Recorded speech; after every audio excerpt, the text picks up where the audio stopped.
it's a little crazy. I didn't even know I could get here, but somehow I'm here. I started out in uni doing computer animation. I didn't know what I wanted to do. I was literally like, I like games, I like imagining things, like stories. I don't know how to do it. And so I used to do like little like flash animations, awful, on like a laptop without a mouse, like the little laptop mouse. Yeah, yeah, So gotcha. hard. Don't know how I did it. Um, got in there, was like, God, I don't know if I like animation. I kind of like helping people get to certain places with their animation and then coming up with ideas for them and helping them do more of the technical side of things. But I didn't know what that was. In my head, I was just like, oh God, I don't fit in with animation. I don't know what any of this is. Then fast forward to me graduating, and I was like, I can't have a career in this. I don't know what I'm doing. Clearly, I don't know anything. Um, and I nearly gave up until I saw an internship for a mobile games company in London. And I was sort of at my end where I was like, I'm not going to get it. I'm just going to send something through, whatever.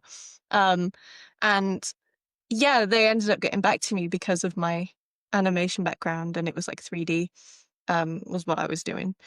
And they were interested in that. And I did rigging. Rigging was specifically what they were into, like the modeling and the rigging and animating, because you got to do all that in university. So did my internship there, and instantly I just wasn't specifically doing animation because it was a mobile games company, a small indie one. They were called Minilab Studios at that time and then changed to BIGUMAKU. They're not around anymore, but they were back then. Small studio, great. I got to work with so many people, like a small team of 10, but because it was so small, I just got to learn everything. I was learning like what the programmers were doing, I was learning what the artists were doing, production, the design and everything. And that really helped me because it suited my brain of like, oh, I love learning everything about all of you and I want to do all that stuff. Um, and yeah, So so I started doing it. were you more process oriented? Sorry, I don't want to cut you off, but No, was cut it me off. more when you were doing when you're doing animation and you were thinking like, okay, is this my career? Is this what I'm going for? Hmm. Was it more that you were thinking more at a higher level, like like what are we doing here with this animation?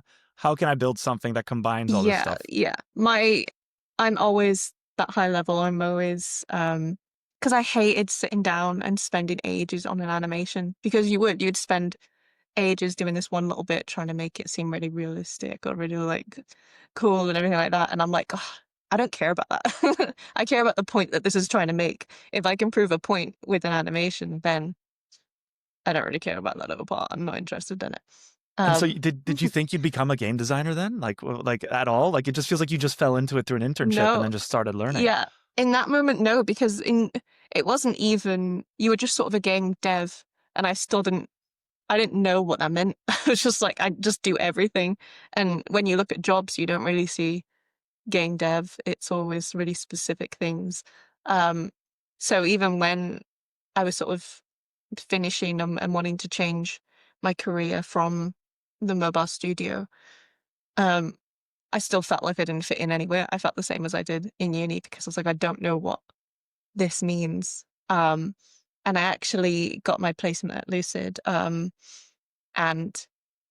I got there as an animator because it was what I had in my uni title. So I got in because I was an animator, but instantly I was like, yeah, I'm not an animator. um, and it was really good because I had like a really good team at Lucid. The animation director and the lead animator, they all knew that it wasn't my calling to be an animator and that I was always picking out the other stuff. I was doing the technical side or I was figuring out all this stuff. So they really helped push because they knew what I was sort of good at. So they got to talk with the people at Lucid and be like, we think she's a designer. You should like let her go into that path and figure it out. And they were like, okay, we'll give you a few trials. And they put me on some trials for internal projects. And then, yeah, suddenly I was just like there as a Boom, you're designer. a game They were designer. like, Yeah, you're just yeah, a they were like, designer. well, it's because it was already in my, I've already been doing it, but it was just game dev. So when they were giving me these trials to do, it wasn't really, I was like, I've been doing this all along, so it's not really anything that crazy for me, but it's just now got a title to it that fits me. And I finally feel like, yeah, this all makes sense to how I've been thinking this whole time. Yeah. So when you were starting to become a designer, you started getting these trials. Did it ever feel like you were winging it at some point? Because I Oh, think we have in similarity. I worked in a mobile game studio as well for a time, and that's where I learned everything. Like I got to be mhm. producer, designer, Yeah, PM. it's great. I tell people they should start in mobile. Literally, you get so much knowledge. Um, But yeah, what were those trials like though? Like what did it mean? um, I'm always and still am winging it in every moment. It's always acted like I know what I'm doing until I know what I'm doing. Um, and it is just, it's a lot of sort of personal learning. I don't think the people, even when you get given tasks and trials, I don't think they fully even know what they want. Especially like in design, it's kind of like we want you to figure that out so we can, so we know exactly what we want. Um, and yeah, I was pretty good at sort of listening to what people said they want and picking out what that means and breaking it down to be like, okay, it's not, you don't actually mean this. What you're meaning is all these parts broken down. So I just started doing that with them, like prototypes in Engine, design docs. And the biggest thing that I think has really helped push me in my career is just my communication skills with other crafts. A lot of the time, and I still is it in parts of, I guess it's more old school with design that I think they get quite isolated off where they'll be in their little mastermind place of like, I need to control all this stuff and figure all this stuff out. And it comes more of a, you're telling people what to do in these crafts instead of, these people in these crafts know how to do this better than you. You should be talking to them to ask them, well, here's what we think we should do. What are your thoughts on that? How should we do that? And then it comes back to you to then work it all out. You should be communicating with these areas. And I think that's what helped me. That's what helped push me in my career and to get to be on quite big projects that I can't mention at the moment, but I've got to be on these really good projects because of those communication skills. And it is surprising how many people in this industry sort of cower away from talking and be vocal and just talking. Like I love to just admit when I don't know something or not good at something because it just means people are more likely and more eager to teach you than to be like, God, they don't know what they're doing.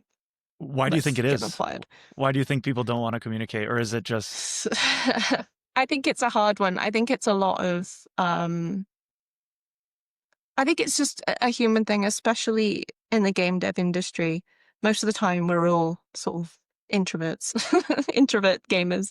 And a lot of it is, again, people, because I think everyone is kind of winging it, uh, people are trying to prove that they're not. And because of that, they sort of cut off communication or they're a bit direct or a bit blunt or a bit defensive. And that and that sort of breaks the whole, as a game designer, you can't think that way. Because that's just going to cut off the communication. You're a big communication and a big pinpoint for all of these people. Just admit that you don't know things and figure it out. yeah? So part of design is like collaborating with really talented people that have specific skills or like expertises, and then you got to bring that together to make something coherent, right? And if you Yeah. don't know how to talk to these people, it's going to be a tough job. Yes. And lots of, from what I've experienced, you get lots of conflict when you get people like people against different crafts because you're always like, God, design have done this, or God, programming have done this, or animators have done this. And it's a whole blame game of like, no, if you just communicated this out and just talked about it and understood the points that they're coming from, it's often something fixable. Is this something you do in a meeting though, or is this like a document, or do you get in front of a whiteboard and like break down the pros and cons and say Jim's saying this, Sally's saying that? Like how does it work to even find that compromise? No. I normally, it depends on the people, on the groups of people. You sort of need to know your audience, which is another big thing about being a designer is you're making these documents and these pictures, but you'll make them differently depending on who you're talking to. So I'll normally end up, I'll have like brief meetings where I'll come up with the initial design for something, and it's as high level as it can be. So it's not saying you're doing this, you're doing that. It's like, here's what we need to do.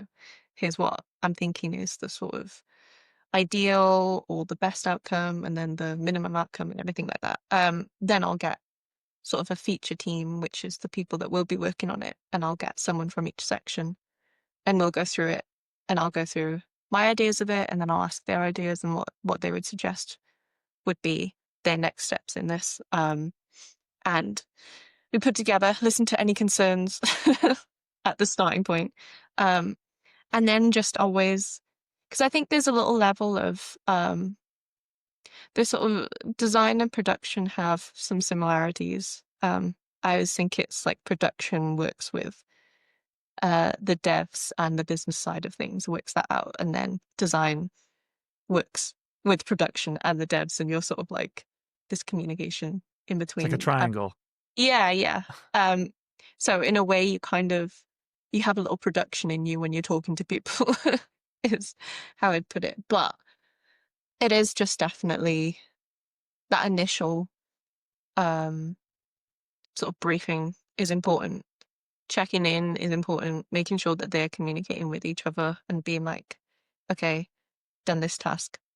What's any problems with this one? Then anything like that. This task, what would be a reason that we wouldn't continue with this or that? And if things do go wrong, being able to think about change and what's best for the team, because a design is never going to be perfect, even after going through that briefing and everyone agreeing. If something comes up that you need to change, you can't hold on to that and be like, oh, but my design was so good, it was so stable, because it probably wasn't.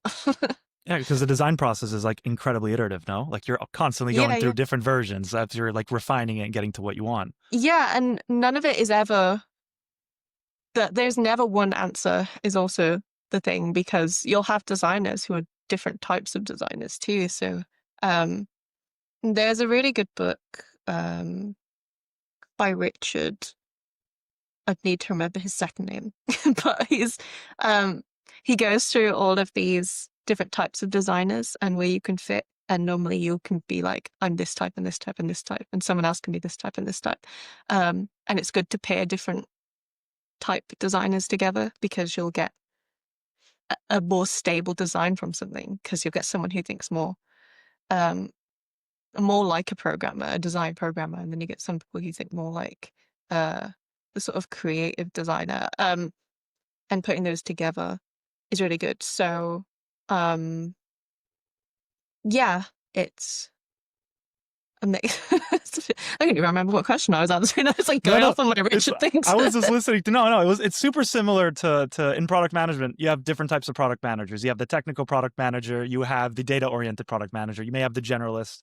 And I'm hearing very similar things with design. So first question, because I'm interested in you, what type of designer are you typically, and who do you work well with or kind of prefer to work with? I mean, I don't want to make it sound like it's a personal thing, but what type of combinations are there, and what combination are you? It's I can go in between a few. I'm very good I'm okay at doing like the high level salesperson, the type of I like doing the creative side of things. But I do like having some technical knowledge, but I work best with someone who is more programmer minded. And we sort of work together really well. And that's how I normally like to work. It's normally like me and a programmer. And then depending on what we're trying to do for the crafts, it would be like an animation, VFX, anything like that. And we'll have little triangles all the time. But yeah, my favorite thing is being paired up with a programmer. It's my favorite. I always find one. Every time I'm on a new project, I'm like, you're the one that's with me. And that's, yeah, you just get things, and your knowledge is it's so much more extended. Than you're not the person that has to answer everything. You can be like, well, I've worked with this person, and they can talk to you from a more technical side that I don't know, and explain why we're doing X, Y, and Z. Because although I do know technical, I work in engine, I do all the tech, I do code, I do everything like that. Just when I talk, I don't use the right terminology, because in my head I'm just like, oh, it's this thing and this thing. But code is like very specific terminology. Otherwise you'll put them on a tangent somewhere else because you said the wrong word somewhere. So I like having someone that translates my type of talk. So what about scope creep? Like, is that common? Like, if you need a technical programmer or someone to tell you, hey, this is what it's going to be involved, what the work is going to involve, or maybe that's also a producer. But Mm-mm. do you get to a point where you're maybe doing too much and you got to kind of cut down all the great ideas and kind of focus on execution? Yeah, always. I'm very much because I love working, and I do in a few parts in my personal time within the company. I help with sort of internal pitches and prototypes and things like that, because I love taking someone's very detailed idea and stripping it down to here's what's doable in 3 weeks, and here's the core that you need, and then splitting it between, okay, now if you were thinking of this in another 3 weeks, that would be this section, and splitting it up like that. So personally, I'm someone who likes to do that within projects, but I'm not always the person that has the control to do that. So I work with a lot of external parties, and it's very much out of my hands to a certain extent of what's requested and what they think is doable and what they think is going to be correct in the right time. So it's really dependent. I think you should always think about stripping down to a core of any feature, of any design. Always think of the core. Always think of this is the starting point, and separate it between this is what an ideal would be of a design compared to this is what a core functional design would be. And yeah, and sometimes the higher up you sort of get, and the more your voice is heard within companies, you can start tearing that down for people a little bit. That's too much. Do you really need to do that? Is the player really going to think about that one little thing you just said? That comes with time and confidence, though. But yeah, You mentioned core functionality. Is that like an MVP, a prototype? Like, how you got to work towards, once you have a concept that's working, you can maybe be able to test it with players, or yeah, maybe, yeah. yeah. How do you do that? Always get a prototype. Never stay in documents or writing for ages. I'm always like, write. I like write as if you're writing a brief for a prototype, then create that prototype, and then we work out. Now it's in game. Now they've seen it in level. What issues is this causing? What other things do we need now that this is in there? I think a lot of the time people try to over design something. They're like, here's the feature we're going to add. We have to think of every single thing that could happen with this, and think about every single thing that's in the game right now that could affect this. And with that, you're just wasting a lot of time thinking of possibilities and thinking of answers for things that you can't actually see or play through. So chuck it in, and we don't care what it looks like. I don't care how messy it is. Don't care if you don't have animation for it. It can be just a little block moving somewhere. As long as it's in, you can start seeing what things you actually need to build that up, or what things it's actually affecting. So you're not over planning, over designing, overworking. So it's like there's the Yeah. bare essentials, right? Like in design, you have lo-fi and hi-fi, right? I know from Yeah, product yeah, design, and the lo-fi is when you don't want people to judge the colors or the imagery or the font. You just want them to see the design. What is the experience like? Sounds pretty yeah, similar, right? yeah. No, definitely. It's always experience first.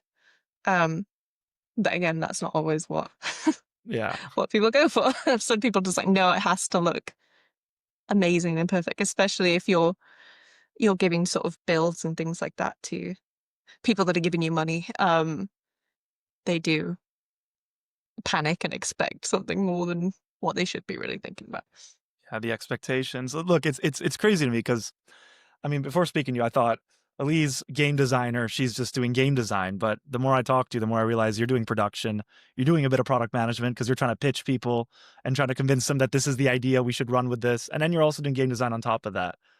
Yeah, it's always a bit of everything. And I think as you get into certain places in companies, it does blend in where you have to be a bit of everything. You have to sell all the time, no matter what you do. If you're a programmer, you have to sell why you thought this was the best way to do something. And there's proof of everything like that. Yeah, it's a skill that I think all crafts and areas need. I think it's not just designed, it's everywhere. It's like, what does it mean to sell? Like, what, like, how are you just making a presentation? Are you Yes. convincing someone at a lunch table? Or how would you sell something if someone's listening and thinking, how can I be listened at work? It's very dependent on how you are as a person. I like to throw it around casually. I like to just be like, if we're in meetings and things like that, I'll sort of talk about it openly, talk about it like it's a little back and forth brainstorm type of thing. And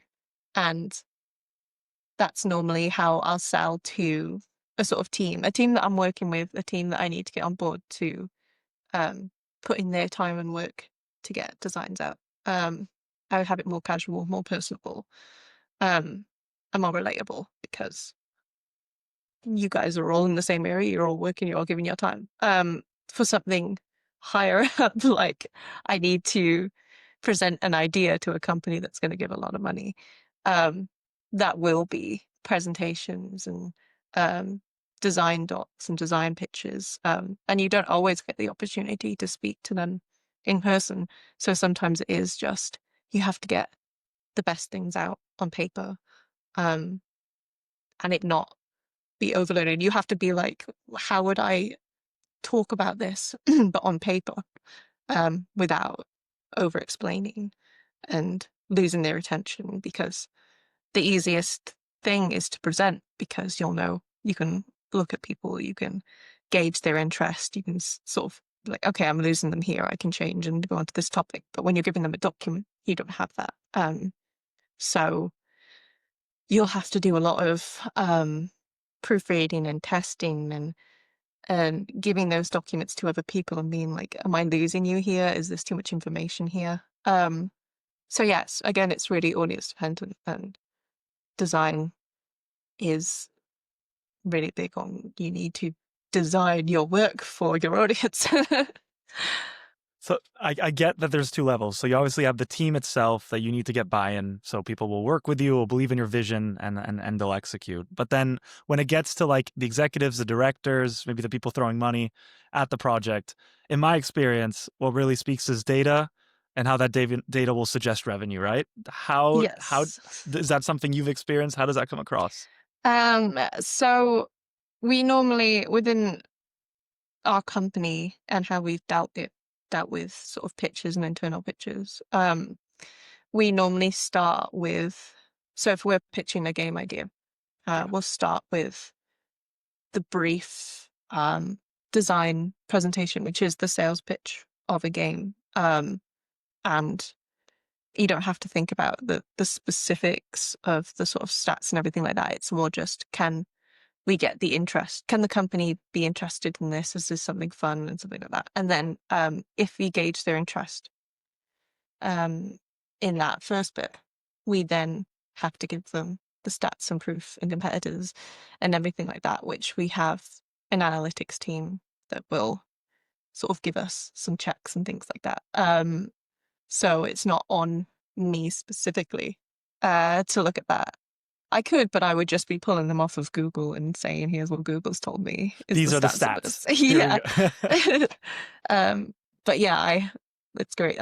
We have a team of people within our company. It's harder, I guess, if you're somebody who's working for an indie company or trying to pitch your own game. You will have to look into that yourselves, and you probably would have to have that in your first initial step. Because of my company's process, it's a sort of a next step for us, because that's where we're putting, if we're giving that to our analytics team, that's costing the company, because that's the analytics team's time and payment. So we need to prove that our idea is fun before we can let them do that. But yeah, I'd say if you were pitching something without that, you would have a section that's like your business case and everything like that. But that is on you. Yeah, Figure that always. out. Well, I love how you're like working with different teams. Like you have an analytics department. Like we have something similar. I've been in other companies that also have kind of people who are like dedicated to data. Um, is this one of the cool things of working in games? Like you get to work with lots of different people that can all kind of help you on like a mission. It feels like Mm, I don't know, it feels like Ocean's 11 where it's like, are you in? And then yeah. like they're all coming together and then everyone's trying to deliver something. And are there any other teams that like you work with closely, like besides data or production of the ones that we've mentioned so far? I work with as many people as I can. Nice. I always sit in and I'm really close. Like I said, I work closely with programmers, animators, VFX, UI. I'll talk with everyone and anyone to make sure they don't get forgotten. Um, Again, that's just how I am in terms of sort of personality wise in the office and things like that. Some designers don't and won't talk to as many people. But I highly recommend talk to everyone. Everyone wants to be heard, really, because you get so many things, especially VFX and UI and animation. They're always the last in the line of everyone's figured out all this stuff. Now you guys just fill in and make it look pretty or whatever. And it's like, no, do you know how important all of those sections are to selling all of this? Do you know how much their input is going to be good for this? So yeah, I always talk to them in that initial phase. It's what I said when I'm doing sort of features. I'll involve all of them so I get opinions and hear what they have to say about something before I full force it. That's so important. I swear. There's so much silo that happens in gaming companies. I think a lot of people just say, "I've got it. I know what to do. I've got maybe a couple trusted people in my circle. I can execute." But if you don't reach out and listen to people or get their suggestions or their ideas, you want to be the person that is that focal point. And I can see that from you because I'm also kind of similar in that way. Yeah. Everyone's going to have opinions. We're all working on the same game or within the same team or within the same company. Why wouldn't you leave your door open for people to tell you things that Yeah. can potentially be gold nuggets of ideas? Well, exactly. You're all working towards the same goal. You're all getting paid for the same thing. It doesn't make sense to not listen to certain people, to separate yourself from certain people, because you will want to make a successful game. So of course people are going to have good ideas to share. What about, like, we're still talking about listening to people. What about player feedback? Right? Hmm. You've worked on live service titles like Sea of Thieves. Like, what does it mean? Like when you have a game that's constantly running and you need to figure out what the players are saying. I don't need specific examples because I know all that stuff is sensitive unless you're free to talk about it. But in terms of just the process of collecting feedback and knowing how to action changes, how does that work? Yeah, live service games are very hard and take a lot of time. It's one of the things that I think can burn out people in a company quite easily, because you have so many, again, because it's so audience facing, you got to produce a lot and you do got to listen to people a lot. You go into forums and everything like that. Your community managers are really important with um, being that connection to the audience and getting things like that. Before things are out as well, we do play tests, sort of A/B tests, everything like that, just to get the range and the different reactions from an audience type. I always say to get something out there, especially sort of internally, again, when I'll talk about sort of pitching and things like that, I'll always be like, post it somewhere publicly in our Lucid channel. Um, because you've got, yeah, these are all people working in game dev, but these are also players. See what their initial reaction is to this. They're not working on the same project as you. They don't have the same connection to it as you. See what they say and get it out there. Um, it's also why I really love nowadays on social media, you'll see a lot of indie sort of companies or just singular people making games, um, giving it to some sort of Facebook or Instagram influencer that does these little shortcuts of like, have you played this new game and all this stuff, and most of the time these are games that barely ever come out, but it because it's so work in progress, it's so like a prototype, and they get it out there, and the audience reaction, it's like you can build something from this. I'm sure that big games companies now, well, I think they should do this, is you sort of send a little fake game out there, which is a sort of prototype of something you'd like to do, but it isn't giving away all the specific details of it, just to see an audience reaction and seeing how much people want to play this or enjoy this, and they can be like, okay, yeah, now we can make our game. If you think of something like I'll say like Assassin's Creed. Yeah. If they gave a prototype which wasn't Assassin's Creed, you're not an assassin, it's not that, but you have this cool combat style, which is something completely different. You get little feeding and everything like that, and you have that out as a prototype. And people are just like, wow, I really like this. I really like this combat style. I really want this to be a game. Then you chuck your Assassin's Creed theme over it, and then suddenly you've made a game that's listened to an audience without putting it out there for someone else to steal your idea completely. I think it's a really good marketing way to get I didn't even know what audiences. happened. Like, I didn't know that's the, like, it makes total sense. Like, you want to test the concept. So like what, you release it under a different name, or just like a completely, like, how do people play a prototype concept? Like, without, you obviously don't want to Well, spend too much money making it.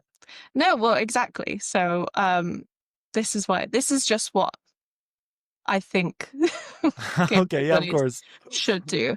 But it's, yeah, I mean, you can look at any of these little prototypes and see them as just, oh, this is like a really small team that's made this. But you could have that in your big internal teams. You have like a small team of prototypers who can get things out really quickly, chuck them out to an audience. I think it's sort of a mobile way of doing this, and maybe that's why I'm thinking about it, because I started in mobile, where we check out A/B tests all the time, where it was just, let's try this with this design, let's try this with this design, and give it to a certain amount of people here and a certain amount of people there. Engage which one is getting the best reaction, and then we pick, okay, is this theme with this type of style, because we've put it out there for people to test.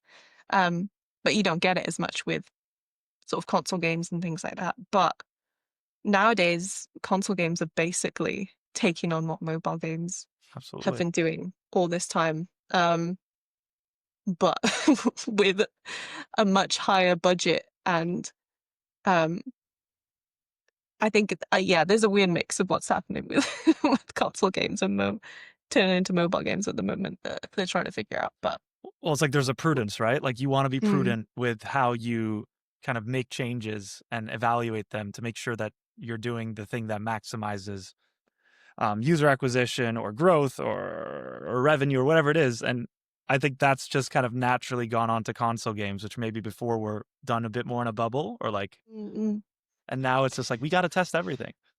yeah, there was a big spike of, I'm sure audiences probably noticed it, a big spike of online multiplayer, mass multiplayer games that came Oh out yeah. within a certain time, um, because because of the success of other ones like Fortnite and Genshin and everything like that, which earned a lot of money. And games companies are like, I want to earn a lot of money. Let's all try and make mass multiplayer online games without having the knowledge or the background to do that, which mobile does really successfully because it's been doing it for years and years. But they also have lower budgets. Lower budgets, big teams, get things out quickly. I know when I worked in mobile, it was like we did a game a year, and it was, that's wild to think about now that I work in console. Now it's like it's been 5, 6, 7 years working on a singular game. But you don't put it out to an audience in all that time. And then when you do release a game, you suddenly get all the feedback, like the Cyberpunk feedback and everything like that they got. That if you could do those little tests, maybe you could have to solve some things. Why don't bigger companies do more playtests? I'm sure they do. Like, I just can't imagine anyone putting in hundreds of millions into a project and then like for 5 years just say we're not gonna get the same level of feedback as we would with mobile. We wouldn't have a bunch of people NDA just testing the game. Like, it just sounds like it's Yeah. much more of a bubble on a console.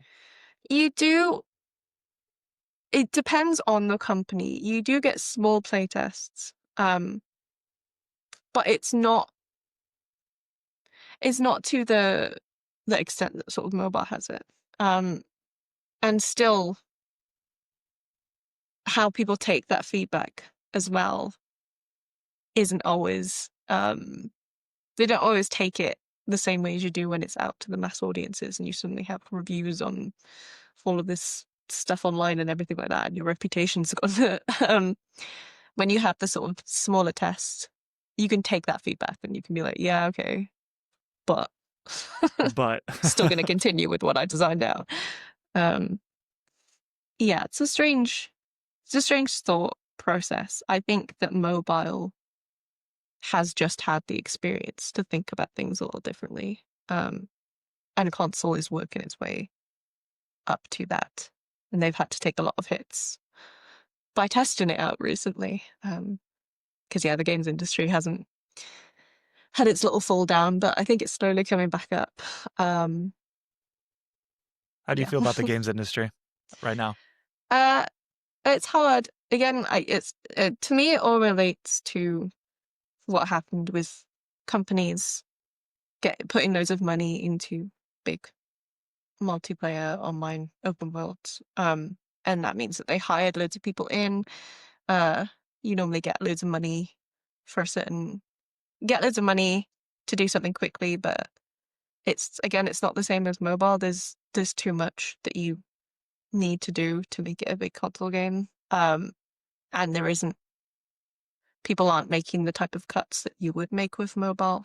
They're thinking, I need to make this like I've made this big single player experience before. It needs to be this quality, but in an open world game, and you just can't do that. It's a totally different scale, totally different budget, totally different team amount. So you got games not getting there, and you've hired all these new people, but now you haven't got your money back. So lots of redundancies and lots of things made from that, which is at no fault of the game devs. It's all the higher part of all this that I don't like to think about. But the good part about this is it means very talented people who have been made redundant or gone from companies can now form their own smaller companies. I'm hoping that I think it is happening a lot more indie companies made by really good devs from bigger companies. It's how my company Lucid was actually formed, was by I think it was Bizarre. They all got made redundant, and then a group of them formed Lucid Games, and it's been going for many years now. So it's and I think that's what's going to happen in the industry now. So and I think you'll get a lot more games that are made with love, which is what we all want to do, really. But we're all just told we're going to make these ones to fit certain things. But yeah, I'm hoping the games industry is slowly coming back up from its little downfall. I have a little theory, which is, I mean, you have all this.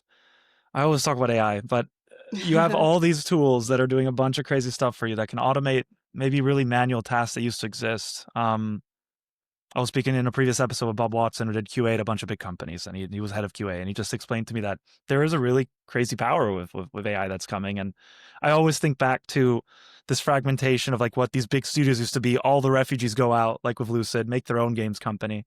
You can get even more of that. And like, instead of needing 30 people, 20 people to make a really kind of higher bar game, you only need about 5, 10, because you have these crazy tools coming out. Is that something you see? It's just an idea of mine.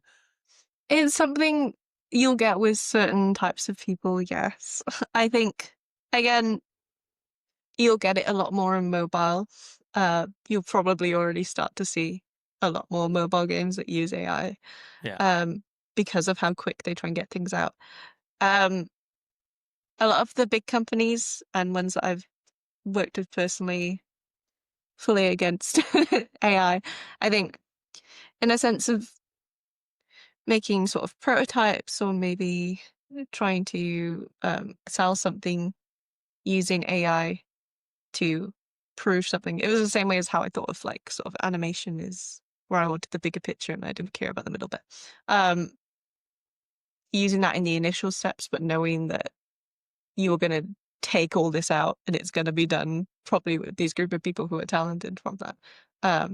So I think it's fine for initial things, but I don't think I don't think any of the bigger companies will ever go down a route where they're making AI games, but you will see it with smaller mobile companies and Yeah, things like that. people trying to cut costs to the max, right? Yeah, that's what you get in Yes. mobile. Like it's even more so than like larger companies. But again, we also don't know what's going to happen. Like I'm talking from a place of ignorance, or not even ignorance. I'd say curiosity of the unknown, because what is going to happen? Like at what point will just I've seen, I think, what was it, like Elon Musk's like AI gaming company can like generate real-time worlds like all at once while you're running through. Like there's this whole paradigm shift in my head, which is like what happens when like these randomly generated worlds can be built, but like at an insane level of detail based on training of like thousands of other, because there are just games out there that it can train on, right? And Yeah. who's going to stop them? I don't know. It's, yeah, it's true. It's, again, it'll depend on the audience as well and what people help to buy into. And you're always going to kind of have that. There was that whole part where, what was the thing that everyone was buying at one point? And there was the monkeys. The Everyone buying monk. monkeys. Um, Oh, was it those little keychain dolls that were like really popular, or am the, I the, no? you know, where you would buy virtual art. Oh I yeah, don't yeah, know yeah, why yeah, it's coming yeah. out Oh of yeah, my head it's of what the it's bored called. apes, bored apes. Yeah, yeah. Because that was on this big hype and everyone started worrying about their art Yeah, getting sold as a one-time thing. But that's lost its charm now.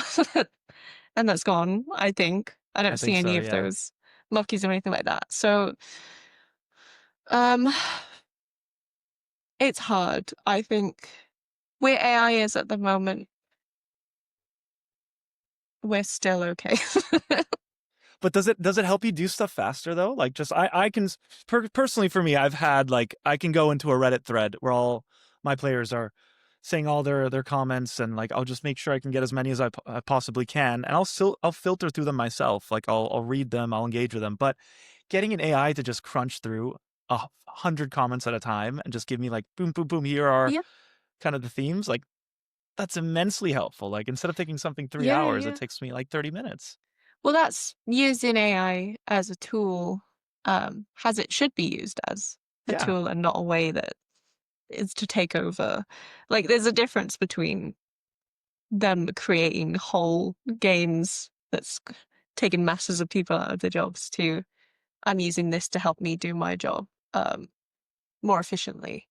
Um, and I would use things like that, like use things to help me word things a little better or do things like that. But I wouldn't, it would never be like here's what I want, just make that, or here's tiny prompts, tell me what to do. It'll always be you using it to make the best of what you've already worked out. Definitely. I think we're always very scared of imagining the worst case scenario. I think it's happened with like every major technology. Even like the Mm. smartphone, everyone was freaking out. And maybe for good reason looking back. But Yeah. I always try to think like this is an incredible tool. This could maximize efficiency. This could probably like just help save our time to help us do other things that maybe will just make the game better. And I don't know, just on my experience, just observing over the past 2 years how this like tool has gone out, like it's really helpful, but people are just really scared of it replacing them, or of it just starting to do like what you said, just like starting like here are prompts and just do this and don't think. And it's I just don't think it's like that. Yeah, it's different levels. And again, it's based on the people that use it and how they're using it. But I think, a lot of good games, speaking of games, a lot of good industries won't let it get that far for them. Yeah. Personally. So is what I'm hoping. So talk to me then. Let's pivot away from AI. How are game designers evolving? Like, again, we go back to the idea that you're a kind of a producer, a PM, a game designer, all in one, because you have to do a lot of different roles at once. But the Mhm. actual game design role itself, like as it progresses through and gaming like evolves, do you see that changing or going in a specific direction? Like, I think um definitely looking at, because sometimes we'll say things as like, oh, this is more old school game design, and that normally refers to people who are completely paper design, don't touch the engine, don't do anything like that. I think nowadays it you can't really be a designer without having technical knowledge and without being the one to go and make prototypes or go an engine or learn a new. I normally have to learn a new engine with every new um, external party I work with. So there's a lot of, I think, having a more technical mind is something that's important for being a game designer now that I don't think you really had to have before. I think the jobs were very much more of a split of I write the docs, you make the docs, everything like that. But I also don't think that's fully good. um, because we get sort of blends of, so you have a designer and a technical designer, and I think there's constant blurred lines between what people think those are and what they do. And a lot of the time, a designer is seen as a technical designer. Um, and a technical designer is sort of a step above the sort of knowledge I would expect to have to put into something of, they would know the sort of ins and outs of making that design work in engine and know how to communicate with the programmers in a sort of similar way. You're sort of a hybrid of programmer and designer, more so than just design is. yeah, And because of that, normally there's a split between sort of a technical designer will think of your design and think of all the technical possibilities that that could be, but they're not thinking about the bigger picture of it, the high level design of it. They're thinking about this one thing you've designed and they're breaking that down.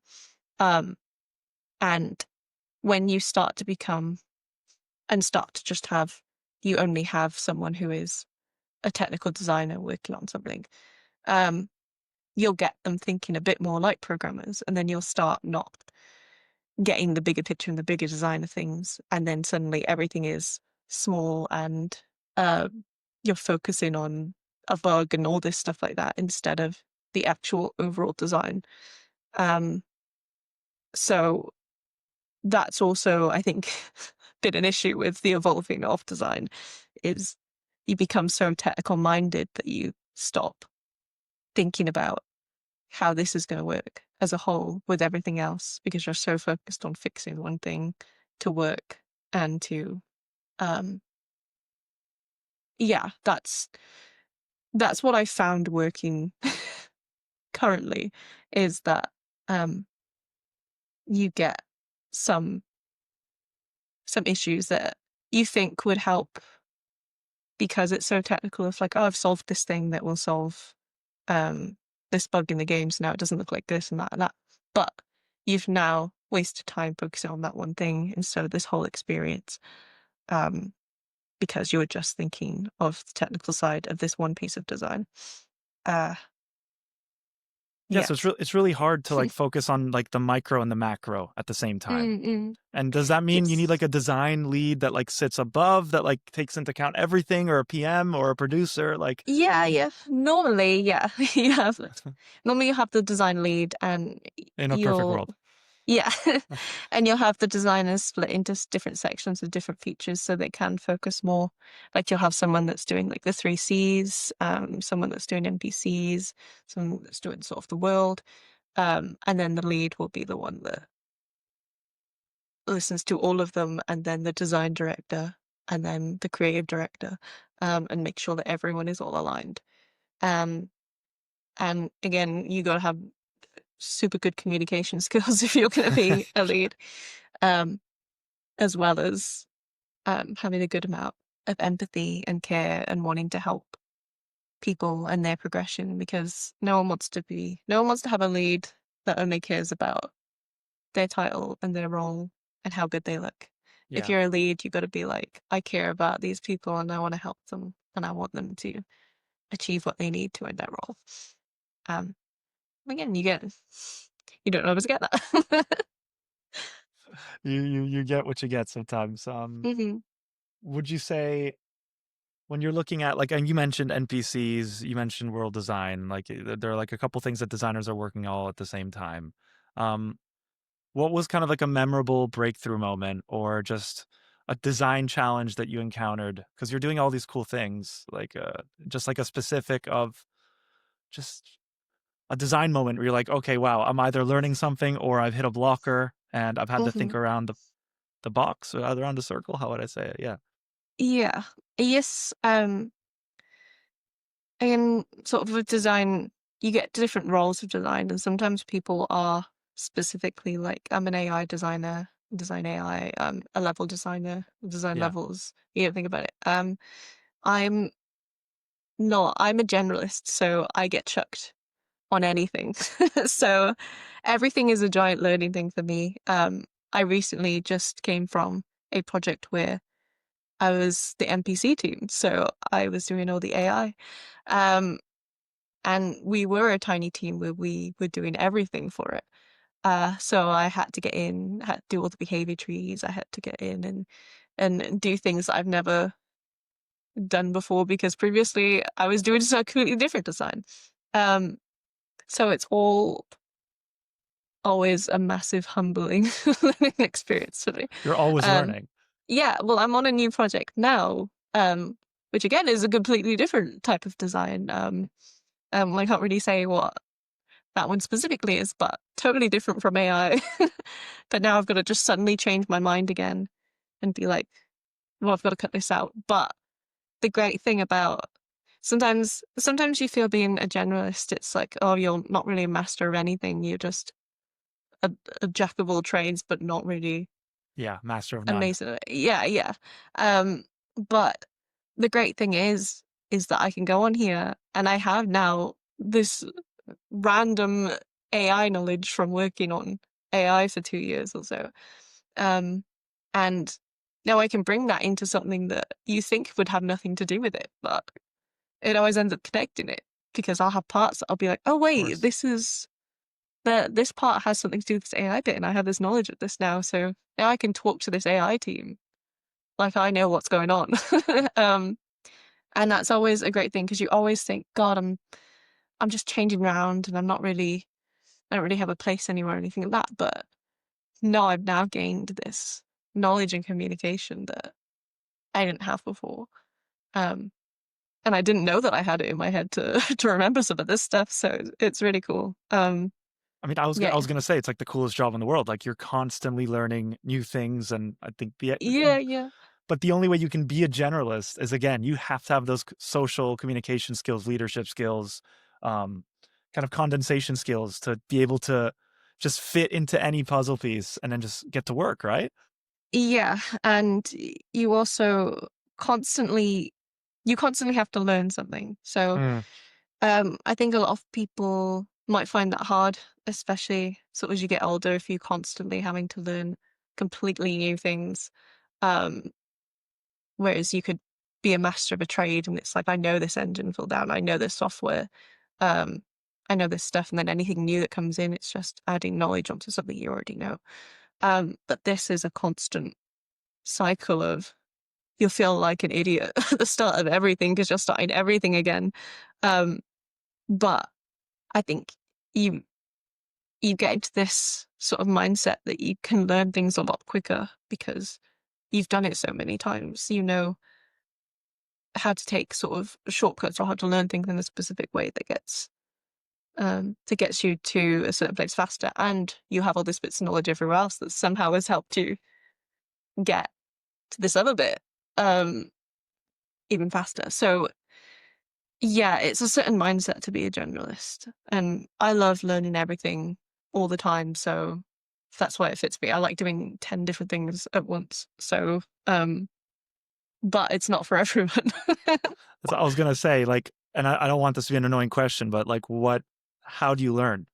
Like, do you have a journal? Do you have a notebook? Do you have like just documents on Google that are just spread everywhere? Like, I do have a lot of, so I like to do what I call is my idiot's guide, where I will always, when I start something new, I'll do it like a basic. I will make a presentation for myself that's teaching myself from things that I've just found out. So I'll use that knowledge and I'll say it in its most basic way. Because I think a big thing that people don't like also to do is to, when people think it's the most basic question or the most basic part of anything, they won't ask it because they'll feel like, oh, people will look down on me if I don't know that knowledge, or I don't want to ask that. I'll find that bit out myself, and you take hours and hours trying to learn that out myself.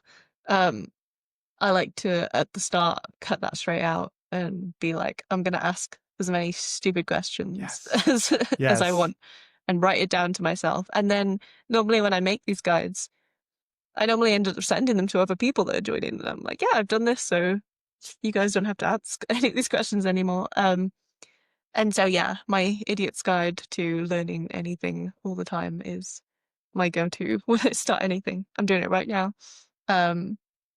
It's great. It's like making your own tutorials for something that you didn't know until you ask loads of questions.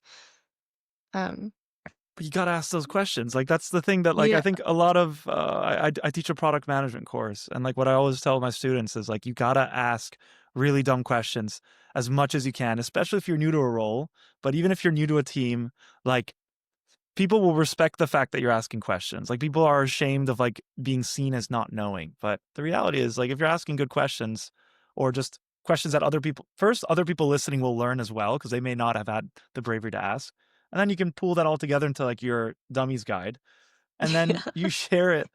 You do knowledge sharing in the company, which then just uplifts everyone to understand what the process is. Like, it just feels like we need way more Elises like in every company. Like, Stop I'm serious though. Like, it's like, it's so important because like when you have, I just see so much silo behavior that goes on where people just kind of like accumulate technical or maybe design expertise themselves.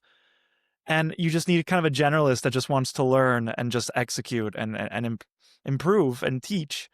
And you can't calculate that stuff. Like, you can't calculate that type of person working somewhere. Like, it's so priceless. I think a lot of it is down to also the experience you had. Like when I started in the industry, I was nothing like I am today. I was probably the one who didn't ask any questions or was scared to do anything, and always worked overtime because I was like, oh God, I have to make sure I know exactly what I'm doing all the time.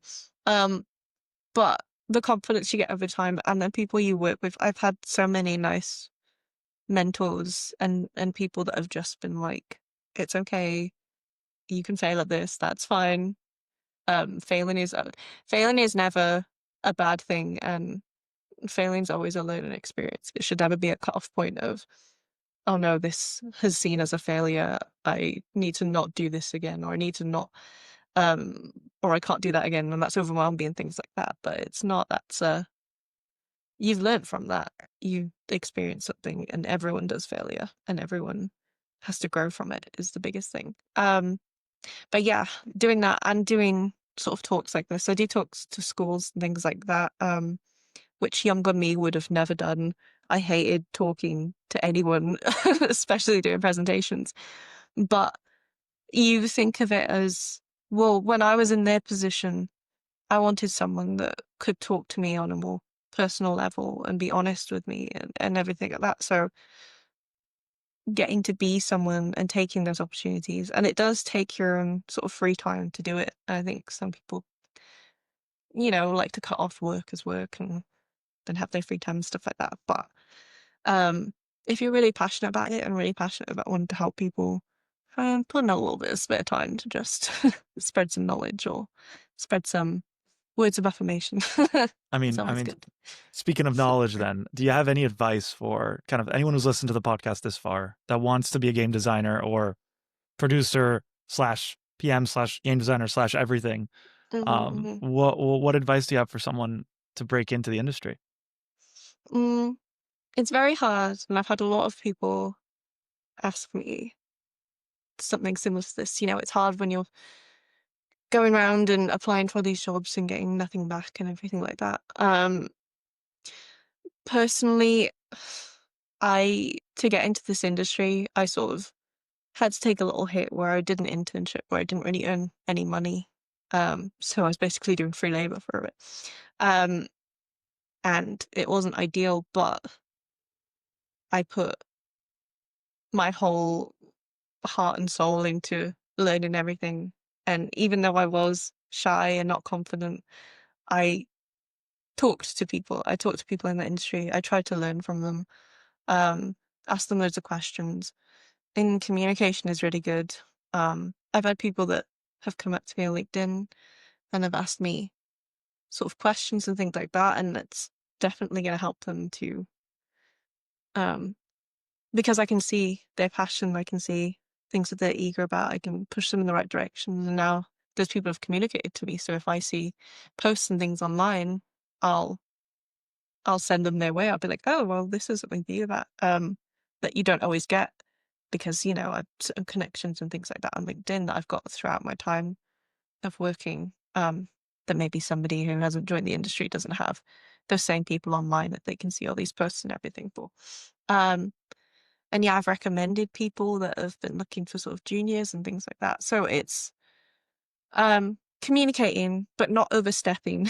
there's a difference between um, bombarding someone with questions or getting a bit too personal. You got to keep it business and professional and just, to your passion, ask the right questions and take on as much advice as you can and just go for it. It is really hard. I'm not going to say there's an easy way to just get a job in this, especially nowadays, hoping to get better. But yeah, just don't let all those failings stop you.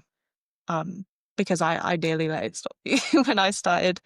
I was like, no, okay, this isn't me. I'm gonna go take a regular part-time job and I did for a while in like coffee shops and things like that. Um, but and I think a lot of people have accepted like if they've accepted a rejection and they've been like, well, this isn't the career. I can't get that career now anymore, and then have ended up in a totally different career path than they wanted. Um, that's that whole accepting failure. You need to grow from the rejection and keep trying rather than think that that's a forever no. And yeah, I don't really think that's really good advice. It was just sort of No, it was what great have I done? advice. I swear, like if because I've spoken, I think you're like episode 17, I think, or 16. Every single person I've spoken to thus far, all the stories seem to be the same. It's a scrappy way to get into games.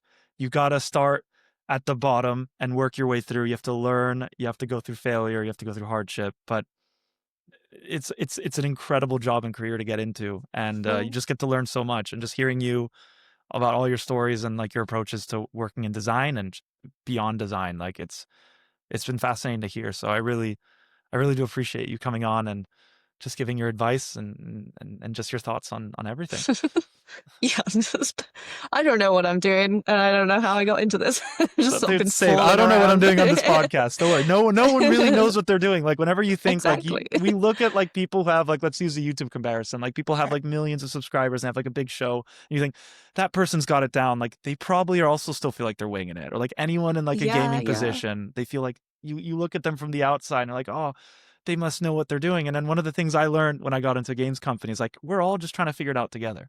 Like Yeah, yeah, you get into me because you start to think, especially when you start off, you look at these people and you're like, oh God, they must know everything and yeah. everything. And then once I've gotten sort of friends with them and talk to them, they're like, no, I don't know. Like, I've been winging it this whole time. And you're like, oh, good. It's a beautiful thing. And I think if more people can just understand that making games isn't this perfect art, it is kind of this scrappy collaboration between people who have different vocations and skills, I think it would just make for a better industry. It would make for better companies, better collaboration, everything. Exactly. We're making games. That's fun. It's fun, right? Yeah. Yeah. Look, Ellise, I want to thank you for coming onto the show. It's been a pleasure talking to you. And yeah, maybe we do this again, but thank you so much for everything and your Thank you. energy. It's incredible. So it was good talking Thank to you. you for contacting me. And thank you for all this. Yeah, cool. Thank you.